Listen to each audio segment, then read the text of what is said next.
آج بھی اس معاشرے کے اندر بعض گھرانوں کے اندر بیٹیوں کو بوجھ سمجھا جاتا ہے، حالانکہ بیٹی بوجھ نہیں ہے، بیٹی اللہ کی رحمت ہے۔ بوجھ کیوں سمجھا جاتا ہے؟ تھوڑا سوچیں آپ سارے مل کے، کیوں؟ آخر کیوں بوجھ سمجھا جاتا ہے؟ میرے ذہن کے اندر جو اس سوال کا جواب آتا ہے، پتہ نہیں صحیح ہے کہ غلط ہے، میں عرض کرتا ہوں، اگر جہیز کا بوجھ باپ کے کندھوں سے اٹھا دیا جائے، کون سا بوجھ؟ جہیز کا بوجھ اٹھا دو، باپ کے کندھوں سے اٹھا دو، اور جہیز کا بوجھ ڈال دو لڑکے کے کندھے پر۔ اگر لڑکے کے کندھے پر جہیز کا بوجھ ڈال دو گے تو میرے خیال میں کوئی بیٹی کے پیدا ہونے پر روئے گا نہیں، بیٹی کو بوجھ نہیں سمجھے گا۔ بھئی جہیز دیا جا سکتا ہے، جو اچھے گھرانے ہیں، مالدار لوگ ہیں، وہ دیں اپنی بچیوں کو، جو تحفے میں دینا چاہتے ہیں وہ دیں۔ جہیز کو ہم لعنت بھی نہیں کہہ سکتے۔ باپ اگر اپنی بیٹی کو اپنی خوشی سے، اپنی چاہت سے، اپنی مرضی سے، بھئی جتنا جہیز دینا چاہتا ہے وہ دے سکتا ہے، لیکن اسلام نے جہیز کی ذمہ داری بچی کے والد کے کندھوں پہ نہیں ڈالی۔ اسلام نے گھر کے تمام اخراجات کی ذمہ داری مرد کے کندھوں پر رکھی ہے۔ بولیے کس کے کندھوں پر؟ اب ہم نے پہیا چلا دیا الٹا تو پھر پریشان ہی ہوں گے۔ بھئی جب پہیا الٹا چلے گا تو پھر بربادی ہوگی، ذلت ہوگی، خواری ہوگی، پریشانی ہوگی۔ اس پہیے کا پھیر سیدھا کر دو، جو فطرت کا قانون ہے، جو رب کا قانون ہے، اس قانون کے اوپر اپنے معاشرے کو لے جاؤ تو معاشرے کے اندر بیٹی بوجھ نہیں ہوگی، بیٹی کو لوگ اللہ کی رحمت ہی خیال کریں گے۔ یہ بھی دیکھیں نا، ایک مرد ہے وہ اپنی بچی کو پالتا ہے، پرورش کرتا ہے، اس کی نگہداشت کرتا ہے، اس کا علاج معالجہ، اس کی دیکھ بھال، اس کا لباس، اس کی خوراک، اس کی تعلیم، تمام تر بندوبست کیے اس نے اپنی بیٹی کے لیے۔ بیٹی کو جوان کیا، اب جوان کرنے تک اس نے اپنی بیٹی کی ہر ذمہ داری کو قبول کیا۔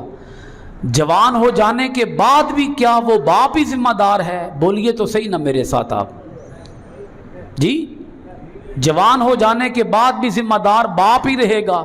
اب تو ذمہ داری ڈال دو خاوند کے کندھوں پر، اس کا خاوند آ گیا ہے، اس کے گھر کے تمام تر اخراجات کون اٹھائے گا؟ بولیے خاوند اٹھائے گا، بیٹا اٹھائے گا، مرد اٹھائے گا۔ بھئی دیکھیں نا، مرد کا جسم رب نے طاقتور بنایا ہے، عورت کا جسم کمزور بنایا ہے، عورت کا جسم کمزور بنایا ہے۔ آپ کہیں اپنے بیٹے کو، کہیں بھئی ہماری جو بہو ہے وہ اپنے باپ کے گھر سے ایک چمچ تک نہیں لائے گی، ایک پلیٹ تک نہیں لائے گی، ایک پیالہ تک نہیں لائے گی، کہہ دیں تم ہمارے بیٹے ہو، تم کما کے لاؤ۔ جب وہ کما کے لائے گا تو اس کی شادی کرو، اس کا نکاح کرو۔ جہیز کی ساری ذمہ داری کس کے کندھوں پر ہے؟ مرد کے کندھوں پر ہے، خاوند کے کندھوں پر ہے، بیٹی کے باپ کے کندھوں پر نہیں ہے۔ پھر جو بارات کا کھانا ہوتا ہے، کون سا کھانا؟ بارات۔ اسلام کے اندر تو بارات کا سرے سے تصور ہی کوئی نہیں ہے، بارات کا اسلام کے اندر کوئی تصور نہیں ہے، رخصتی ہے، صرف رخصتی کی بات کی گئی ہے۔ نکاح ہوگا مسجد میں، کہاں ہوگا جی؟ نکاح ہوگا مسجد میں۔ نکاح کے موقع پر چھہارے تقسیم کیے جائیں گے۔ کیا چیز؟ چھہارے، وہ تقسیم کیے جائیں گے۔ چھہارے تقسیم ہو جانے کے بعد، نکاح کے ہو جانے کے بعد بیٹی کو رخصت کر دو۔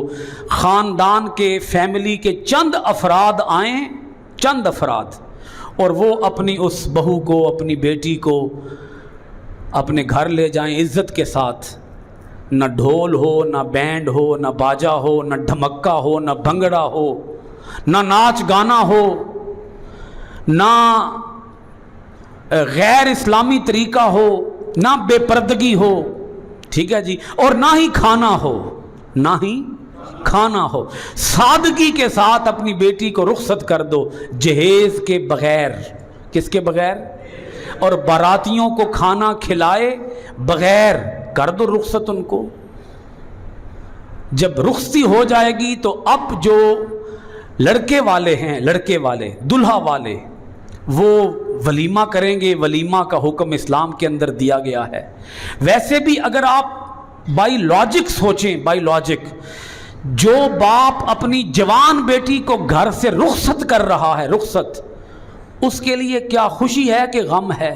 ہاں اتنی خوشی اسے ضرور ہے کہ آج میرا ایک فرض تھا، میں اس فرض سے بری ذمہ ہو گیا، وہ فرض ادا ہو گیا، میرے کندھوں سے ایک فرض کا بوجھ اتر گیا. یہ خوشی اسے ضرور ہے. لیکن بیٹی کے رخصت ہونے کا تو اس کو غم ہے نا جی. بیٹی رخصت ہو رہی ہے. اب جو آدمی غم زدہ ہو اس سے کھانا کھانا چاہیے یا اس کو کھانا کھلانا چاہیے جی؟ اچھا، وہ جو آج کل ہمارے ہاں جو چھہارے تقسیم کیے جاتے ہیں وہ کون لے کے آتا ہے؟ لڑکے والے کہ لڑکی والے؟ اچھی بولنا ذرا. لڑکے والے لے کے آتے ہیں. بھائی اگر چھہارے لڑکے والے لے کے آ گئے ہیں تو کیا وہ پکی پکائی دیگیں اپنے ساتھ نہیں لے کے آ سکتے تھے؟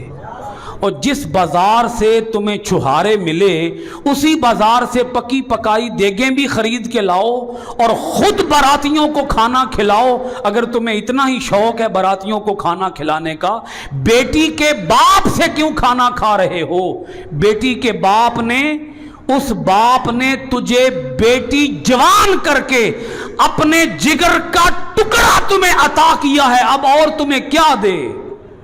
بالٹیاں بھی اوہی دے وے، پیٹیاں بھی اوہی دے وے، کپڑے بھی اوہی دے وے، گھر دا پورا سامان بھی اوہی دے وے، دھی بھی اوہی دے وے تے سامان بھی اوہی دے وے.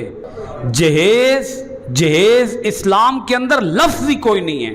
جہیز یہ ہندوانہ معاشرے کا لفظ ہے. کس معاشرے کا؟ ہاں، ہندوؤں کی رسم ہے جہیز. وہ اپنی بیٹی کو جہیز دے کر وہ بیٹی کو کہہ دیتے ہیں کہ تمہارا جائیداد کے اندر کوئی حصہ نہیں ہے، خبردار تم جائیداد کا مطالبہ کرو. اسلام کیا کہتا ہے؟ اسلام کہتا ہے اپنی بیٹیوں کو جائیداد میں سے حصہ دو، وراثت میں سے حصہ دو. اب فرض کریں ایک باپ ہے، اس نے اپنی بیٹی کو 4 لاکھ کا جہیز دے دیا، 10 لاکھ کا دے دیا، 20 لاکھ کا دے دیا، جبکہ اس کا وراثت کے اندر حصہ 1 کروڑ بنتا ہے. 80 لاکھ دبا کے بہ گیا، 20 لاکھ دے کے تے بیوی اپنی بیٹی نے چونا لا دیتا. یہ بھی تو غلط طریقہ ہے نا. آپ کو میرا خیال ہے میری بات سمجھ آ چکی ہے.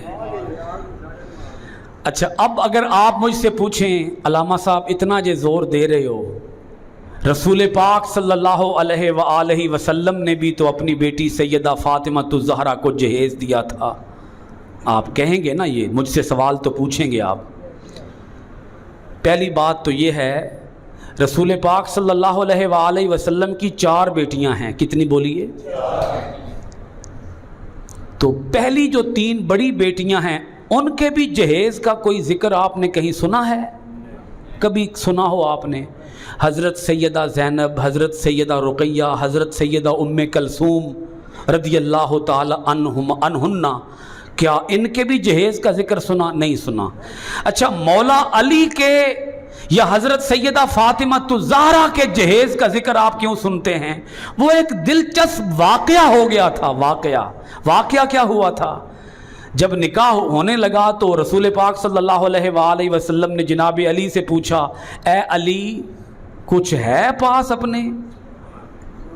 کیا پوچھا؟ کچھ نکاح کے لیے جو آئے ہو کچھ ہے پاس؟ کچھ جیب میں ہے خرچہ؟ جناب علی المرتضیٰ نے عرض کیا، حضور فقیر ہوں. کیا ہوں؟ فقیر ہوں. فقیروں کے پاس کیا ہوتا ہے؟ ہاں، ایک تلوار ہے، ایک زرہ ہے. ان 2 چیزوں کے پاس علی کے پاس کچھ بھی نہیں ہے. رسول پاک صلی اللہ علیہ وآلہ وسلم نے فرمایا، علی جاؤ، تلوار تو نہ بیچو، یہ تو تمہاری ضرورت ہے، زرہ بیچ آؤ. آپ سمجھتے ہیں زرہ کسے کہتے ہیں؟ مجاہد لوہے کا لباس اپنے جسم کے اوپر پہنتا ہے تلوار کے وار سے بچنے کے لیے، اور جناب مولا علی وہ تھے جنہوں نے کبھی زرہ پہنی ہی نہیں تھی. اور آپ زرہ چھوٹی سی زرہ ہوتی تھی وہ صرف اپنے سینے پر پہنتے تھے بس، پشت پہ تو زرہ پہنتے ہی نہیں تھے۔ تو کسی نے پوچھا علی پشت پہ زرہ کیوں نہیں پہنتے؟ آپ نے فرمایا پشت پہ زرہ وہ پہنے جس نے میدان سے بھاگنا ہو، علی نے میدان سے بھاگنا ہی نہیں ہے تو علی پشت پہ زرہ کیوں پہنے؟ رسول پاک نے فرما دیا کیا کرو؟ زرہ بیچ آؤ۔ جناب مولا علی بیچنے چلے گئے، ملاقات ہوگی جناب حضرت عثمان غنی سے، پوچھا کدھر جا رہے ہو؟ بتایا زرہ بیچنے جا رہا ہوں، نکاح کرنا ہے تو کچھ پیسہ چاہیے۔ جناب عثمان غنی نے فرمایا مجھے بیچ دو۔ 480 درہم کی وہ زرہ بیچ دی جناب حضرت مولا علی نے، اور حضرت عثمان غنی نے خرید لی۔ خریدنے کے بعد جناب حضرت عثمان غنی نے فرمایا زرہ میری ہو گئی اور یہ پیسے تیرے ہو گئے، زرہ اور پیسے تیرے ہو گئے۔ پھر فرمایا اب میں اپنی زرہ، اس زرہ کا میں اب مالک بن چکا ہوں، عثمان غنی فرما رہے ہیں، اب میں اپنی زرہ آپ کو بطور تحفہ پیش کرتا ہوں۔ وہ پیسے حضرت عثمان غنی کے جیب سے نکلے اور کس کے پاس گئے؟ بولیے حضرت علی کے پاس گئے۔ وہ پیسے لے کر، وہ زرہ لے کر حضرت علی حضور کے پاس حاضر ہو گئے۔ حضور نے دیکھا تو خوشی سے فرمایا علی بیچ کے نہیں آئے زرہ؟ فرمایا حضور بک گئی ہے، سودا ہو گیا تھا، بس وہ راستے میں غنی مل گیا۔ غنی سمجھتے ہو نا؟ غنی مل گیا، اس غنی نے کام معاملہ غنی والا کیا، پیسے بھی مجھے دے دیے، زرہ بھی مجھے دے دی۔ ان پیسوں سے رسول پاک صلی اللہ علیہ وآلہ وسلم نے جہیز خریدا تھا۔ وہ پیسے کس نے دیے پھر؟ حضرت، تو وہ حضرت عثمان غنی نے دیے۔ اب ان پیسوں کے مالک کون ہو گئے؟ حضرت علی۔ تو کس کے پیسوں سے جہیز بنا؟ دلہن کے پیسوں سے کہ دلہا کے پیسوں سے؟ بولنا ذرا اچھی، بولنا ذرا۔ دلہا کے پیسوں سے جہیز بنا۔ اس کا مطلب یہ ہے رسول پاک صلی اللہ علیہ وآلہ وسلم نے بیٹی کا جہیز، اپنی بیٹی فاطمہ کا جہیز خود نہیں بنایا، وہ جہیز جناب حضرت مولا علی لے کر آئے۔ ہو گیا نا کھیڑا؟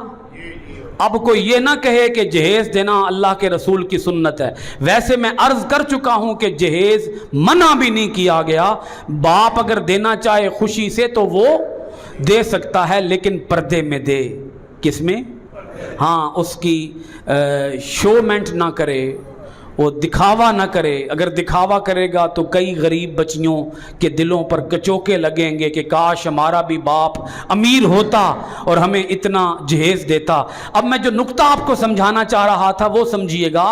بیٹی کو بوجھ کیوں سمجھا جاتا ہے؟ بولیے ذرا۔ کیونکہ جہیز کی ذمہ داری بچی کے باپ کے کندھوں پر ہے۔ یہ ذمہ داری اٹھا دیں، کوئی بھی اپنی بیٹی کو بوجھ نہیں سمجھے گا۔